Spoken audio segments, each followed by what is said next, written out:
बहुत पुरानी बात है। एक नदी के किनारे एक विशाल पेड़ था। उस पेड़ पर कई पक्षी रहते थे। दिन में भोजन के तलाश में वो जंगल में जाते थे और शाम को उस नदी के किनारे पेड़ पर अपनी अपनी घोंसले में लौट आते। यही उनका दिनक्रम था। एक दिन एक अंधा सारस वहां आया। वो वृद्ध हो गया था। पक्षियों ने उसे दया भाव दिखाते हुए उस पेड़ पर आश्रय दे दिया। पक्षी जब भोजन की तलाश में जाते तब सारस के लिए भी भोजन ले आते थे। बदले में वो पक्षियों के बच्चों की देखभाल करता था।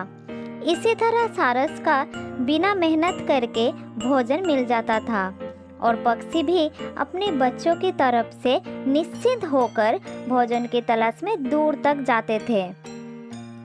बड़ी सुख से पक्षियों और सारस के दिन बीत रहे थे। एक दिन कहां से एक लोमड़ी उस जंगल में आई। इधर उधर भटकते हुए वो जब उस पेड़ के पास से गुजरी, उसकी नज़र पक्षियों के बच्चों और अंडों पर पड़ी। उसके मुंह में पानी आ गया। अरे वाह, यहाँ बहुत सारा खाना है। मुझे किसी तरह इन पक्षियों के बच्चों और अंडों को खाना है। मैं अब और इंतजार नहीं कर सकती। वो उन्हें खाने के लिए पेड़ पर चढ़ी तो बच्चों ने बचाव के लिए शोर मचाने लगी। शोर सुनकर सारस चिल्लाकर बोला, कौन है? कौन है? हिम्मत है तो सामने आओ, मुझसे सामना करो। लोमड़ी डर गई और पेड़ से नीचे उतर आई और सारस को नमस्ते करके बोली, सारस जी, मैं लोमड़ी, मैं इस जंगल में रहती हूँ। जंगल के पक्षियों से मैंने आपकी बहुत प्रशंसा सुनी है, इसलिए आपके दर्शन के लिए चली आई। कृपया मेरा प्रणाम स्वीकार करें। सारस ने उसे वहां से चले जाने के लिए कहा। वो जानता था कि लोमड़ी पक्षियों के बच्चों के लिए खतरा है। लोमड़ी समझ गई कि भले ही सारस अंधा और बूढ़ा क्यों ना हो, उसके रहते पक्षियों के अंडों और बच्चों पर हाथ साफ करना असंभव है। वो किसी तरह अपना मीठी मीठी बातों से उसे विश्वास कराने का प्रयास करता रहा। थोड़ी देर बाद लोमड़ी बोली, सारस जी, मैं जानती हूँ कि आपको मुझ पर शक है।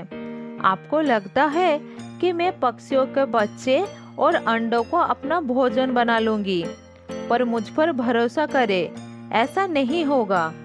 एक दिन एक महात्मा से मिलने के बाद मैंने मांस खाना छोड़ दिया है।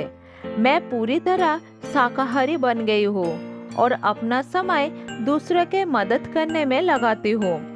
आपकी प्रशंसा सुनकर आपकी शरण में कुछ दिन व्यतीत करने का विचार करके आपके पास आई हूँ। कृपया मुझे अपनी चरणों में स्थान दीजिए।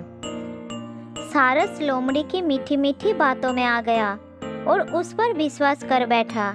उसने उसे अपने साथ पेड़ पर रहने की अनुमति दे दी। लोमड़ी तो यही चाहती थी। लोमड़ी सारस के साथ वहीं पर रहने लगे और मौका पाकर एक एक कर पक्षियों के अंडे और बच्चे खाने लगी।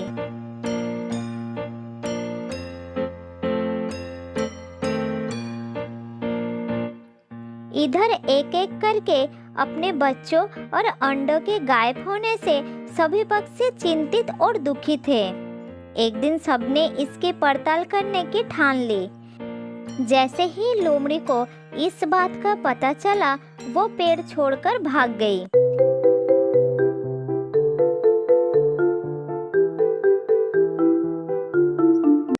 इधर पड़ताल करते हुए पक्षियों ने पेड़ के पीछे जब झांका तो उन्हें ढेर सारे पंख और टूटे हुए अंडे दिखाई दिए। उन्हें लगा कि सारस ने ही उनके बच्चों को खा लिया है। इस वजह से सब गुस्सा हो गए और चोंच मार मार कर बूढ़ा सारस को मार दिए।